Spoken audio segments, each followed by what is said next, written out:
Hello students, I welcome you all. बच्चों, आज हम कंटिन्यू करेंगे क्लास 9th के चैप्टर 1 के एक्टिविटी सीरीज़ को। जैसे कि आप स्क्रीन पे देख पा रहे हो, आज हम करने वाले एक्टिविटी 1.3। पहले दो एक्टिविटी हम कंप्लीट कर चुके हैं। आई होप आपको वो समझ आया होगा। कोई भी उसमें डाउट हो, आप कमेंट सेक्शन में उस वीडियो के इस वीडियो में भी आप लिख सकते हो, और जो भी क्लैरिटी है वो आप क्वेश्चन के फॉर्म में पूछो, जो भी आप क्लैरिटी चाहिए, and I try to answer okay as soon as possible.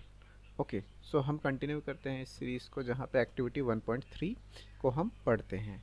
सबसे पहली चीज़ जो एक और इम्पॉर्टेंट जो हमें समझने की है, वो ये है कि जब भी हम कोई एक्टिविटी करते हैं तो हमें ये समझ में आना चाहिए कि वो कौन से टॉपिक के अंडर है। जैसे ये वाली जो एक्टिविटी है, इसका टॉपिक है particles around us are continuously moving. So यहाँ पे बुक में थ्योरी में ये समझाने की कोशिश करी गई है आपको कि जो मैटर है वो हमेशा कंटिन्यूसली, मैटर के जो पार्टिकल हमेशा मूव होते रहते हैं। तो उसको हम समझने की कोशिश करेंगे इस डेमोन्स्ट्रेशन से, इस एक्टिविटी से।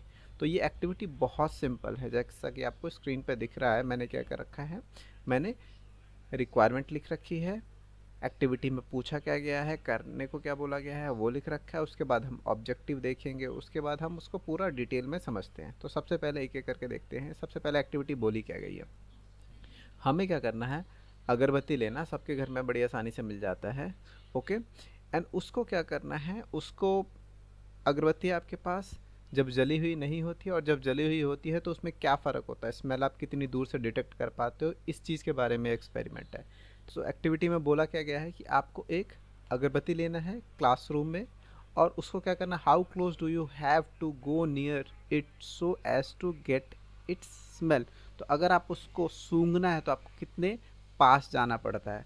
उसके बाद उसको क्या करना है, आपको जला देना है, एंड फिर आपको देखना है कि आपको कितनी दूर से उसकी स्मेल आती है। अब जैसे देखो, अगर आपके पास एक अगरबत्ती है, ओके, अब अगर ये जली हुई नहीं है तो आप इसको सूंघने जाते हो तो क्या आपको बहुत पास जाना पड़ता है सूंघने के लिए, तब आपको स्मेल आती है। और अगर ये लेट से जला देते हो आप इसको, तो उसके बाद क्या होता है, क्या आपको बहुत पास से ही स्मेल आती है या दूर से भी स्मेल आती है, इस चीज़ के बारे में। और क्वेश्चन है कि जो भी आपके ऑब्जर्वेशन है उसका साइंटिफिक रीज़न क्या है, हम ये भी समझने की कोशिश करेंगे। तो ऑब्जेक्टिव क्या है, to understand how particle of matter, that means particle of matter are continuously moving by observing the diffusion of smell in case of incense stick। that means आपके अगरबत्ती के केस में या किसी भी चीज़ के, आप धूप बत्ती ले लो या कोई भी चीज़ ले लो, उन सब के केस में क्या होता है कि किस तरीके से आप ये डिमॉन्स्ट्रेट करने की कोशिश कर रहे हो कि पार्टिकल जो होते हैं मैटर के, वो कंटिन्यूसली मूव होते रहते हैं। तो आपको इस केस में क्या क्या चाहिए, आपको चाहिए अगरबत्ती या धूप बत्ती, आपको जलाने के लिए कुछ चाहिए। और प्रोसीजर क्या है, प्रोसीजर में सबसे पहले क्या है, observation of unlit incense stick, that means बिना जली हुई चीज़ की बात करते हैं, धूप बत्ती अगरबत्ती कुछ भी। सो आपने क्या करना है, प्लेस अगरबत्ती को एक कॉर्नर ऑफ क्लासरूम में। सो मान लो कि आपका ये क्लासरूम है, ओके, मैं टॉप व्यू बता रहा हूँ क्लासरूम में। तो क्लास में मान लो ये गेट, आप यहाँ से घुसे और आपका डेस्क यहाँ पे हैं सारे, ओके। तो आप क्या करो, इस कॉर्नर में आप एक बिना जली हुई अगरबत्ती को रखो और ग्रेजुअली उसके पास मूव करो। ओके, ग्रेजुअली उसके पास मूव करो और कोशिश करो कि कितने पास आने के बाद सबसे पहले आप डिटेक्ट कर पा रहे हो, कितने पास आना पड़ रहा है आपको उसके स्मेल को डिटेक्ट करने के लिए। इसका ये मतलब है कि अगरबत्ती अगर मान लो आपने बिल्कुल एक कोने में रखा हुआ है बिना जली हुई, या धूप बिना जली हुई आपने बिल्कुल कोने में रखा हुआ, तो क्या आपको इस कोने से उसकी स्मेल आती है, शायद नहीं आएगी। आपको और पास मूव करना पड़ेगा, आपको और पास मूव करना पड़ेगा, आपको और पास, और अल्टीमेटली कहीं यहाँ पे जाके इस रेंज में जाके आपको डिटेक्ट हो जाएगा कि हाँ कोई स्मेल वाली चीज़ रखी हुई है, राइट। और आपको क्या करना है, रिकॉर्ड करना है डिस्टेंस, कि आपको यहाँ से कितनी दूर जब आप थे, एक्स मीटर या एक्स सेंटीमीटर, कि आपको फर्स्ट टाइम उसका स्मेल आया। अब दूसरे केस में अपने को क्या करना है, अब हमें जली हुई अगरबत्ती या धूप बत्ती का केस में सेम चीज़ को समझने की कोशिश करनी है। ओके, तो अब यहाँ पे देखो, यहाँ पे उन्होंने क्या बोला है कि light the incense stick using match stick और लाइटर, उसको जला दो and allow it to burn for a minute, कम से कम थोड़ा टाइम दो, सो दैट कि उसके पार्टिकल्स, जो धुआं उसके अंदर से निकलता है, स्मेल निकलता है, उसको फैलने के लिए टाइम मिल जाए। Observe whether the smell can be detected. So कहने का मतलब कि आप कितनी दूर से उसको डिटेक्ट कर सकते हो, ये हमें समझना है। उसके बाद क्या बोला गया है, रिकॉर्ड योर ऑब्जर्वेशन, आप उस ऑब्जर्वेशन को रिकॉर्ड कर लो। ओके, एंड देन अब हम देखते हैं कि आपने क्या क्या उसमें ऑब्जर्व करा, एंड उसके बाद उसके अंडरस्टैंडिंग को समझते हैं कि बेसिकली इसमें हुआ क्या है। देखो, इसमें बेसिकली होगा क्या, आप इसको पूरी तरीके से पढ़ सकते हो, मैं आपको डिटेल में समझाता हूँ अब होगा क्या। ओके, सो अब हमारे पास दो केस है, एक केस में हमारे पास अनलेट है जिसमें ना जली हुई है, दूसरे केस में हमने उसको जला दिया है। ओके, उसको हमने क्या कर दिया है, जला दिया है। सो अब अगर आपके पास एक अगरबत्ती है, इसको मैं ऊपर से मोटा कर देता हूँ, ठीक है, ये मान लो अगरबत्ती और जली हुई नहीं है, और दूसरे केस में आपने क्या करा, आपने अगरबत्ती या धूप बत्ती ली, जिसको आपने क्या करा, जला दिया, ऊपर से आपने क्या करा, जला दिया। ओके, इस तरीके से मान लेते हैं कि ये ऊपर से आपने इसको क्या कर दिया, जला दिया, तो इसके अंदर से क्या होगा, उसके स्मोक या जो भी बोल लो, फ्रेग्रेंस रिलीज होना चालू होंगे। अब दोनों में फ़र्क क्या होता है, इस चीज़ को समझते हैं। देखो, हमने जैसा स्टार्टिंग में बोला कि ये टॉपिक क्या है, particles around us are continuously moving. So सबसे पहली चीज़ क्या है कि अगर कोई अगरबत्ती नहीं जली हुई है और आपको इसके स्मेल को सूंघना है, तो आप उसके ना बहुत ज़्यादा क्लोज जाना पड़ेगा, आप नाक को बहुत ज़्यादा पास ले जाके जाओगे तब जाके आपको स्मेल आएगी। ऐसा नहीं है बिल्कुल नाक आपको इस अगरबत्ती के अंदर घुसाना पड़ेगा तब जाके आपको स्मेल आएगा, थोड़ी दूर 1 2 3 सेंटीमीटर दूर भी आपको वो स्मेल आ जाएगी। इसका क्या मतलब है, देखो, अगरबत्ती के अंदर जिस चीज़ से भी वो अगरबत्ती बनी हुई है उसके अंदर ऐसे पार्टिकल है जिससे फ्रेग्रेंस रिलीज हो रहा है। हमने पिछले एक्सपेरिमेंट में क्या पढ़ा कि जो KMnO4 है उसका कलर होता है, जब वो पानी में मिलता है तो वो कलर रिलीज करता है। इसी तरीके से इस अगरबत्ती में ऐसे मॉलिक्यूल्स पार्टिकल है जिसका अपना एक फ्रेग्रेंस है, जिसमें क्या होगा, स्मेल आएगा। तो वो स्मेल कंटिन्यूसली, वो पार्टिकल हमेशा जो इस पे है वो ऐसे नहीं इस पे चिपके हुए, वो कंटिन्यूसली मूव हो रहे हैं, तो वो पार्टिकल अवेलेबल है। जो मैं डॉट बना रहा हूँ ये क्या है, ये पार्टिकल्स है जो इसके अराउंड सराउंडेड है।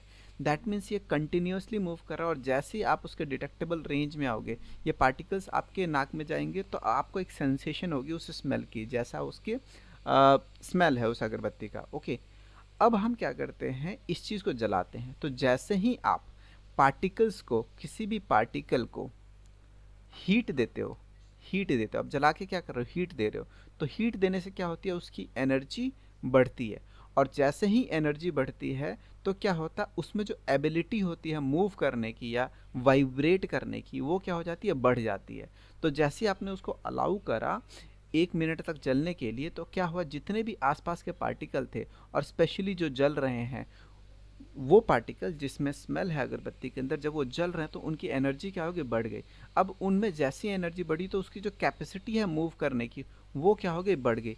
जैसी कैपेसिटी बढ़ गई मूव करने की, होगा क्या, वो दूर दूर तक चले जाएंगे, क्योंकि अब उनके पास एनर्जी है मूव करने के लिए दूर तक। एंड उस चक्कर में क्या होगा कि आप अगर रूम के इस कॉर्नर में भी धूप बत्ती अगरबत्ती जलाओगे ना, तो आपको बिल्कुल पिछले कॉर्नर तक भी स्मेल आएगा। क्यों, क्योंकि जैसे ही पार्टिकल के पास एनर्जी आ गई, अब ये पूरे रूम में ये पार्टिकल्स फैल जाएंगे। ओके, और जहाँ जहाँ फैलेंगे वहाँ वहाँ आपको स्मेल आएगा। तो यहाँ पे हम देखते हैं कि इन्होंने रीज़न क्या बताया है। सो होता क्या है कि the particles of incense stick are in state of continuous movement. चाहे जला रखा हो या ना जला रखा होगा, फ़र्क क्या होगा, जला नहीं रखा होगा तो उसमें एनर्जी कम होगी, तो मूवमेंट कम होगी, but there movement is limited due to low energy state. किस केस में, जब आप उसने उसको जला नहीं रखा है। और जैसे आप उसको जला देते हो तो होता क्या है, lighting the incense stick increases the energy of its particle, जैसा हमने बताया, causing them to move vigorously मतलब बहुत जल्दी जल्दी मूव करना चालू कर देते हैं। This increased movement leads to diffusion of incense particle throughout the air. तो बड़ी जल्दी जल्दी वो एयर में क्या होता है, घुलने लगते हैं, दूर दूर जाने लगते हैं। Demonstrating that particles of matter are always in continuous motion. Basically यही चीज़ हम इस टॉपिक में समझने की कोशिश कर रहे हैं। जैसे ही टेम्परेचर बढ़ता है वो क्या होते हैं, कंटिन्यूएशन मोशन में तो हमेशा होते हैं, लेकिन जैसे ही एनर्जी आप देते हो टेम्परेचर के फॉर्म में, तो वो टेम्परेचर को यूटिलाइज करके अपनी एनर्जी बढ़ाता है, और एनर्जी बढ़ा के क्या करता है, विगरसली मूव करता है रूम में। और जैसे ही विगरसली मूव करता है उसके पार्टिकल्स दूर दूर तक ट्रेवल करते हैं उस रूम में, जिसके चक्कर में क्या होता है कि आपको दूर से स्मेल आती है। सो दिस एक्टिविटी, सो इसका अगर साइंटिफिक एक्सप्लेनेशन देखें तो जो सारी चीज़ें हमने बताई उसी को समराइज़ करते हैं क्या बोलता है कि this activity illustrates the concept that particle of matter are in continuous motion. In the case of unlit incense stick, the movement of particle is minimal, बहुत कम होता है. So the smell is not detectable from far. Okay. When this is lit, जब उसको आप जला देते हो तो जो आप हीट देते हो एनर्जी के फॉर्म में, वो क्या करता है, पार्टिकल को फास्ट मूव करने में और स्प्रेड आउट होने में, फैलने में हेल्प करता है.